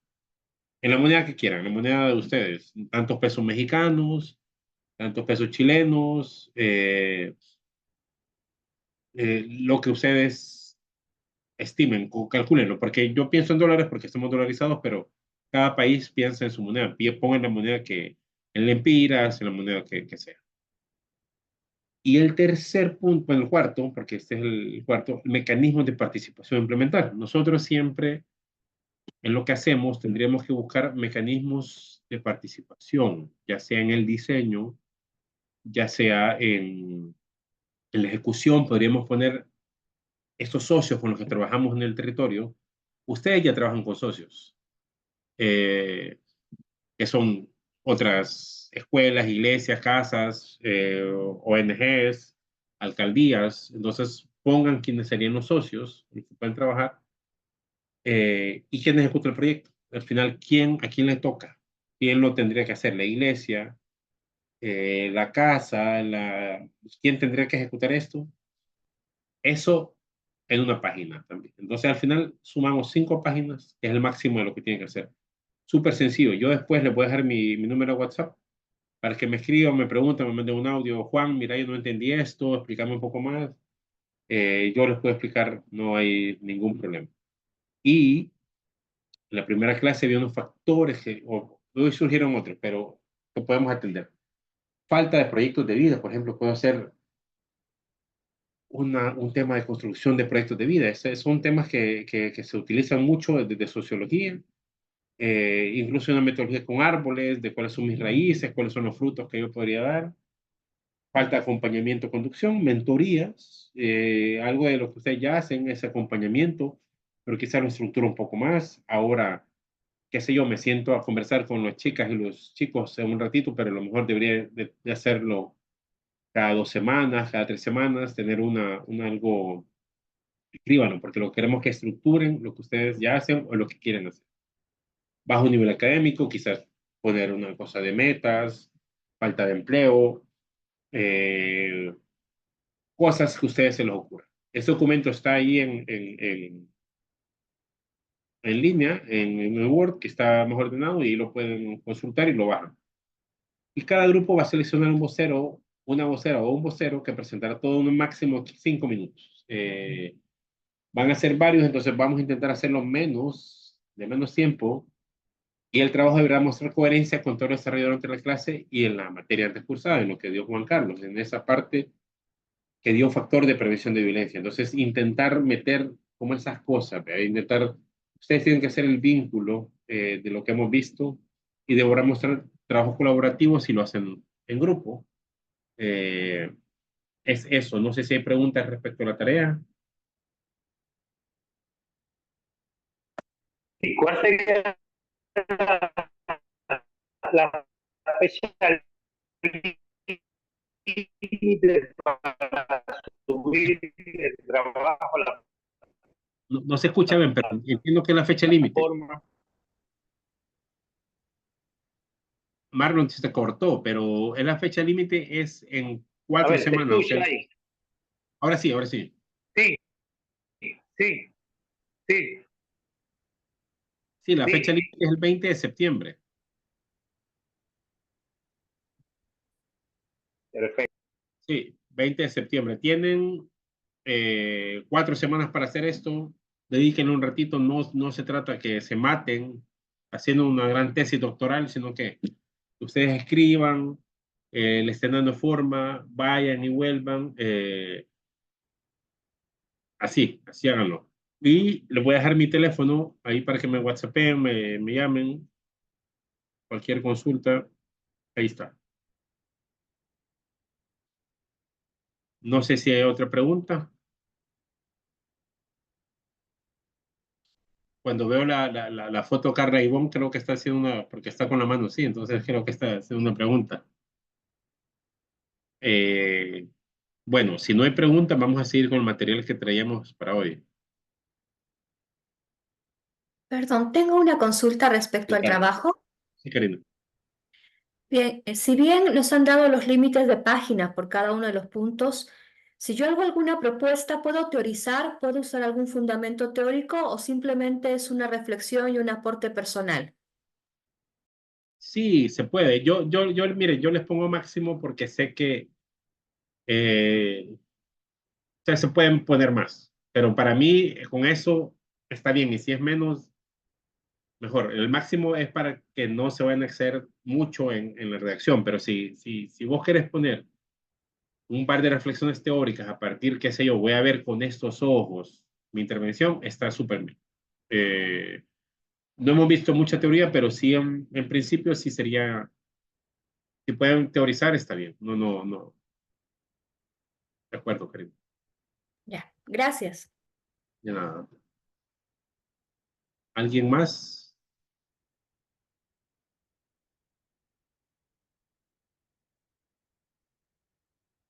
Bueno, si no hay nada más, vamos a ver un poco de participación ahora. Voy a compartirles otra vez la pantalla.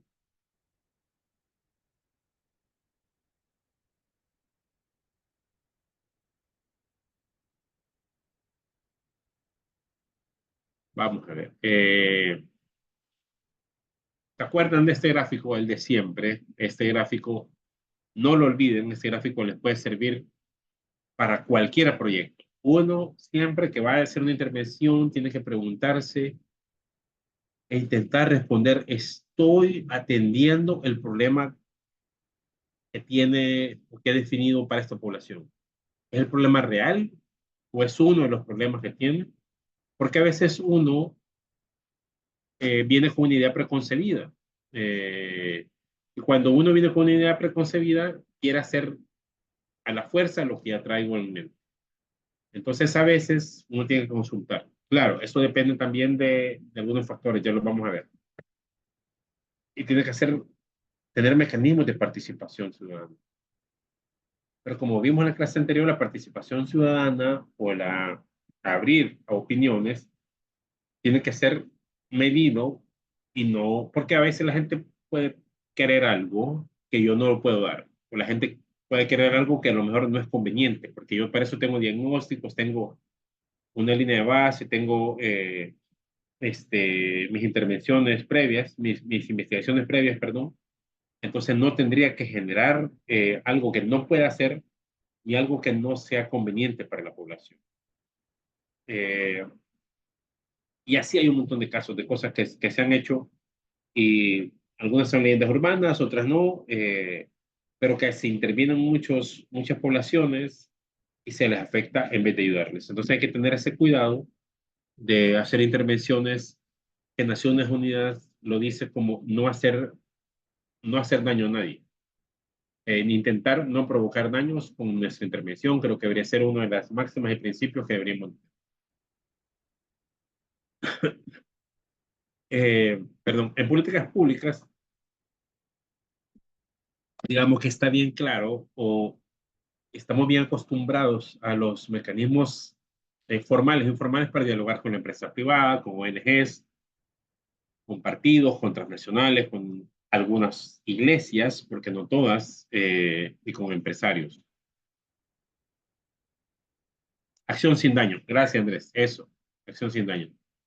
Ese debería ser lo que nosotros intentemos hacer en todas nuestras intervenciones. Y con la ciudadanía hay algunos cabildos en algunos países, cabildos abiertos, cabildos comunales, hay procesos de consulta, en algunas leyes está definido, y algunos países tienen planes de desarrollo comunal que se desarrollan de manera participativa. No todos los países. Hay muchos países en los que hubo mucho trabajo de desarrollo territorial y se han implementado. En algunos se están centralizando las tomas de decisiones y eso está complicando la participación de la ciudadanía. Y miren, este es un gráfico que yo les quiero mostrar. ¿Se acuerdan que definimos que había una agenda de gobierno, había definición del problema, diseño, decisión, implementación? Entonces, en la agenda de gobierno, digamos que el proceso en que sociedad civil participa, pueden elevar alguna demanda ambiental, por ejemplo, y se puede hacer una protesta, se puede hacer algún comunicado, se puede hacer visitas a funcionarios, entonces se coloca, miren, no quiero que deforesten, qué sé yo, la Amazonia, o esta parte, los Cuchumatanes en Guatemala, puedo hacer o lo que no sé si se acuerdan lo de Nicaragua, el Bozaguas, que era que todavía está en protección, está en lucha para que no se deforeste, entonces colocan en la agenda pública. Para sociedad civil es como el espacio más fácil, digamos, en algunos países donde pueden haber participación, y no porque la permita el Estado, sino que por donde se pueden colocar los temas. A medida que va avanzando el proceso de toma de decisión y de implementación, se va disminuyendo la capacidad de incidencia de sociedad civil, y entonces entran más partidos políticos, más funcionarios, más tecnócratas, la academia, pero después van sacando como a los diferentes actores Y en las fases de implementación básicamente queda el gobierno y empresas. Y la empresa porque son los ejecutores. Entonces ahí, y en algunos casos, empresas que tienen intereses. Por ejemplo, hay muchos casos, incontables casos en América Latina, que incluso desvían carreteras para que pase por el terreno de alguien con plata o qué sé yo, o hacen intervenciones ambientalistas a favor de empresarios o que van en detrimento de la población. Entonces, la idea aquí es cómo nosotros incorporamos a la ciudadanía en diferentes procesos, cómo la vamos incorporando. Lo ideal sería que estuviera en todos los pasos, que hubiera un sistema de Contraloría, en algunos países los hay. La cooperación a veces solicita o exige que la ciudadanía esté informada en todos los procesos, pero no siempre. Y hay dos lobbies, el lobby transparente, que es como el que, digamos que se puede hacer en algunos procesos, pero también está el lobby oscuro, que es lo que tenemos en todos nuestros países, que es la corrupción, que es el beneficio del más fuerte. Y en países como Estados Unidos, el lobby está regulado. O sea, nadie se puede ir a reunir con un político si ese no está inscrito como que es un lobista. Si alguno ha visto una serie que se llama House of Cards en Netflix, sale ese papel de algunos lobistas que incluso son figuras públicas porque, y miren, todos nuestros países contratan lobistas en Washington para que les ayude como a implementar cosas. En el caso de El Salvador ya ha salido a la luz pública que se contratan lobistas para que en Washington hagan el lobby a favor de préstamos o de donaciones. Este gráfico es la escalera de la participación. ¿A qué se refiere esto? ¿Cómo son los diferentes niveles de participación y cuáles son los que yo debería aspirar? Está basada en la metáfora de Sherry Einstein. Yo les voy a pasar esta metáfora, pero es cómo el nivel ideal de participación es el de arriba, iniciada por ciudadanos y compartida por otros. Es que algunos ciudadanos, digamos, impulsen algo, la mayoría lo promueva y al final se implementa. Después, iniciada dirigida por ciudadanos, que los mismos que lo inicien son los que lo impulsan. De ahí, digamos que podría haber un grupo de poder, pero digamos que es una asociación de vecinos que quiere construir un puente. La asociación de vecinos logra que se dirijan, ellos dirigen la construcción del puente. Eso también está bien, está en verdecito. Iniciada por otros, pero planificada por ciudadanos. Qué sé yo, puede haber que, pero digamos que sea con apoyo de alguna empresa privada, alguna ONG, que no está mal, pero se involucra a los ciudadanos. Y después va disminuyendo un poco cuando el ciudadano solo es consultado, pero también es informado, eso está bien todavía, asignados pero informados, o sea que se hace un proyecto y se le informa al ciudadano. Pero después viene en rojito, lo que no deberíamos de permitir nosotros, que es como la participación simbólica, que a veces sí, mire, fírmenme aquí, tengo un proceso de consulta para la construcción de esta carretera, pero lo que quiero son las firmas de tantos ciudadanos y ciudadanas y me quedo hasta ahí, no profundizo en lo que la gente quiere. La decorativa, que a lo mejor puede ser para cuando corte la cinta, cuando tomo la foto, que aparezcan los ciudadanos de fondo. ¿Cuántas veces no hemos visto ese tipo de manipulaciones en América Latina? Me imagino que incontables. Y la manipulación que ya es el extremo, o sea, por ejemplo, que compran sindicatos o se compran ciudadanos para que apoyen un proyecto. A veces la jefa o el jefe, el presidente de los sindicatos, él es el que promueve una intervención y ya se dice que hubo participación, que sea de los docentes o de otros sectores y ya se valida esto. Entonces, esta escalera de participación, nosotros tendremos que quedarnos con los 5 verdecitos, digamos, tener, ojalá que nos derriba, pero no siempre los proyectos son iniciados por los ciudadanos. Vamos a seguir. ¿Dónde queda la ciudadanía? ¿Dónde está en estos procesos? No solo el Estado debe involucrar a la población en los procesos de consulta, sino que si vamos a intervenir a nivel local, deberíamos de hacer procesos participativos nosotros también. Si vamos a intervenir, lo que ustedes ya decían, si vamos a hablar con los que ya lo hacen, si hablan con los papás de las niñas, por ejemplo, mire, ¿y usted cómo hace la formación de sus niños? ¿Ves? ¿Cómo los acompaña en la educación? Entonces, escucharlos, a lo mejor nosotros desde la teoría pensamos una cosa y ellos tienen otros saberes, otras cosas que nos pueden ayudar. Aquí hay un ejemplo, aquí se hizo una carretera en el norte de El Salvador, es muy pequeño, pero me imagino que como en muchas ciudades o países de América Latina, en las casas de habitación están los dormitorios, el espacio común sala, comedor, porque casi que no está dividido, pero la cocina está afuera y el baño está afuera. Por temas de ruralidad, porque no había agua potable y se hacen unas fosas sépticas o las fosas sanitarias. Y entonces hubo un proyecto con fondos de Estados Unidos que construyó casas junto, todo pegado. El baño estaba como casas de ciudad. Entonces al final lo que la población hizo fue ocupar esas casas de bodega porque no les gustaba que el baño estuviera a la par del dormitorio. Es un tema que nosotros en la ciudad como que está a la par y es el diseño normal, digamos. Pero en la zona rural no era el diseño normal. Entonces fueron cerca de 60 casas que la gente no quería. ¿Por qué? Porque no hubo participación ciudadana, no se les preguntó cómo vivían, cuáles eran sus costumbres, sus gustos. Entonces, esa es la acción de no daño, como eh, acción sin daño, como decía Andrés, que es lo que nosotros deberíamos de intentar hacer. Bueno, y también busca orientar la intervención a través de un proceso que involucre la activa participación de las comunidades y territorios en la toma de decisiones. Respecto a los temas que las afectan, buscando que sean los gestores de su propio desarrollo. Si nosotros involucramos a la población, también es un mecanismo para evitar conflictos. Porque la gente estaba apropiada, la gente va a decir, bueno, nosotros queremos este proyecto y no vamos a tener ningún daño, digamos, que provocar. Y es un derecho universal.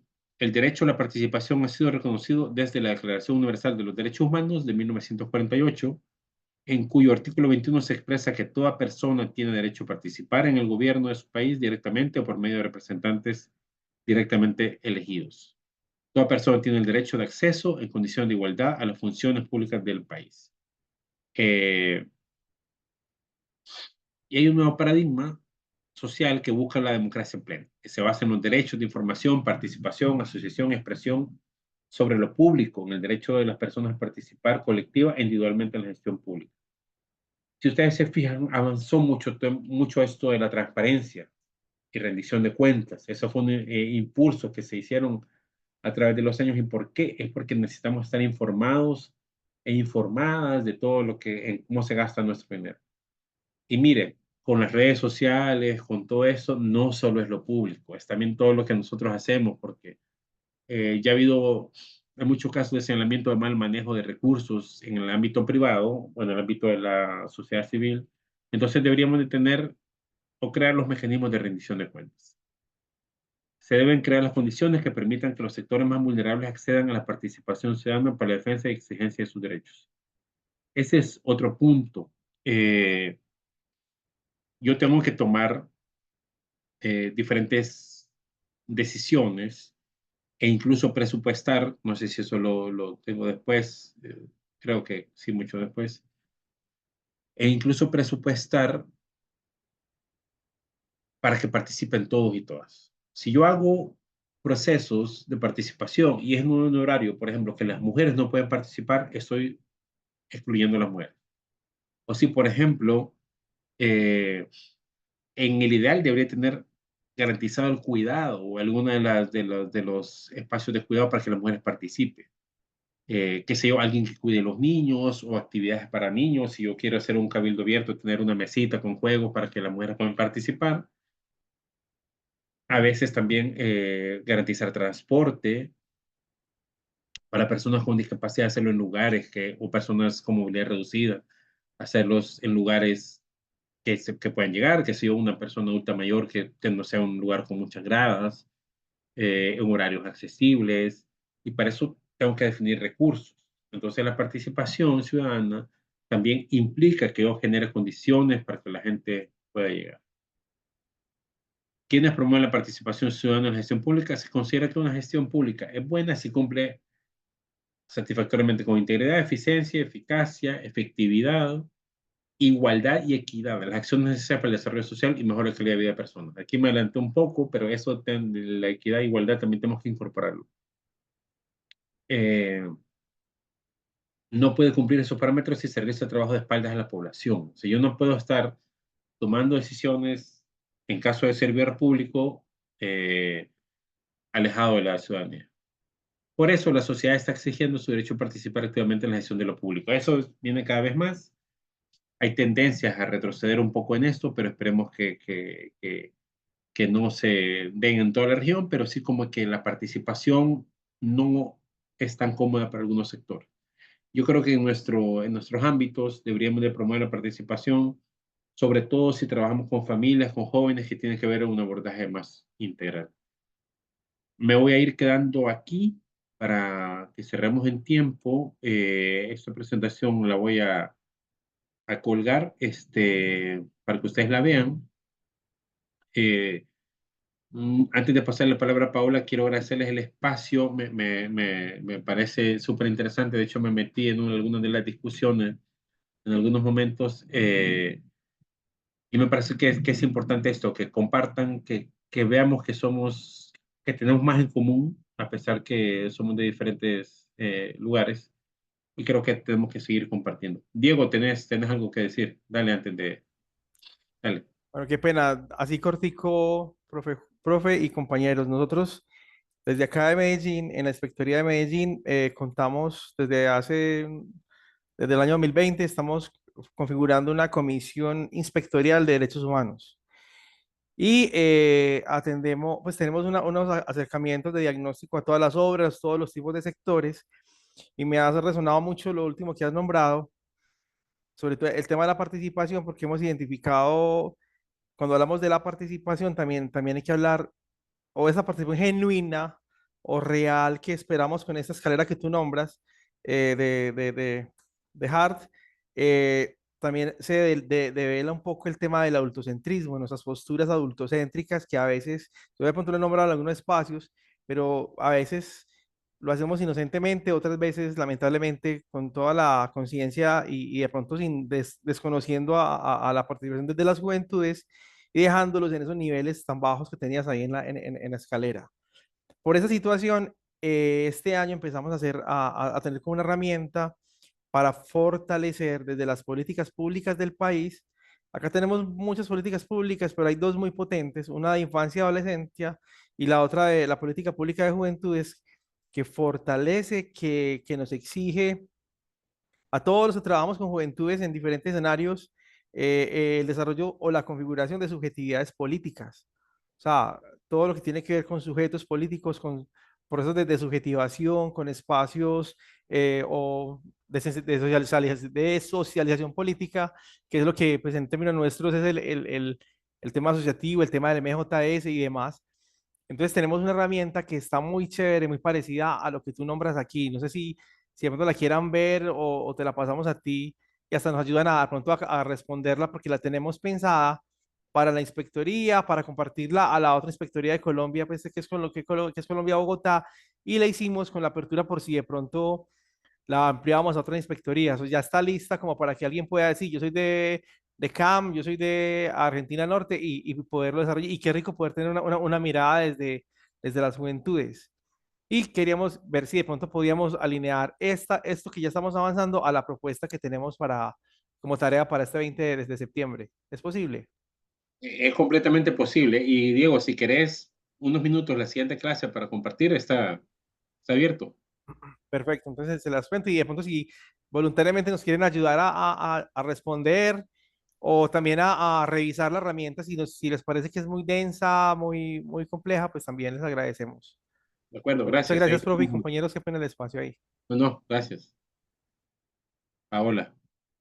Gracias. Gracias, profe. Bueno, un gusto saludarles y también como el profe tuve la oportunidad de entrar a diferentes grupos, ahí les hacía bulla, pero nada, qué alegría ese espacio que puedan compartir las diferencias experiencias, los diferentes espacios, y es muy enriquecedor conocer pues la realidad de nuestros países hermanos. Nada, decirles que, como ya lo había manifestado el profe, el proyecto final se debe presentar hasta el 20. Sin embargo, les recuerdo que la plataforma, el aula digital, tiene 2 foros de participación. El profe Juan Carlos me había enviado ya una lista de quienes ya entregaron su ensayo, su primer ensayo, y también quienes han participado en el foro. Hay bastantes personas que aún no lo han hecho, por lo que les pido que participen. Los foros también tienen calificación. La siguiente clase les indico lo que implicaría para la certificación, todo lo que tiene que ver con asistencia y los porcentajes que tiene cada cosa que deben hacer, foros, el ensayo y el trabajo final. Entonces les pido que porfa no lo descuiden, que entren al aula digital y si tienen dudas igual me pueden escribir y ya saben, a las órdenes para lo que necesiten. Y nada más, un abrazo, desearles una linda tarde, un lindo fin de semana. Profe. Gracias a todos y todas. Saludos y feliz fin de semana. Muchas gracias, profe. Hasta luego, muchas Gracias, gracias. feliz tarde. Gracias, feliz fin de semana.